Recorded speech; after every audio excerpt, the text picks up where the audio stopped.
Chip innovation is powering the future. The chip industry is going through one of the most rapid evolutions in history. Powerful new processors are being built specifically for AI workloads, allowing models to run faster and more efficiently.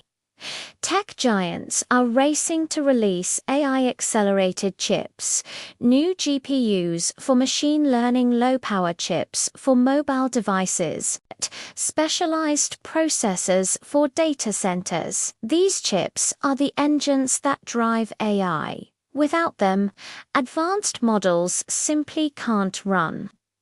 As a result, nations are increasing investment in semiconductor research to avoid reliance on foreign manufacturing. Expect the next generation of smartphones, laptops, and autonomous systems to feel dramatically faster because of these hardware advances.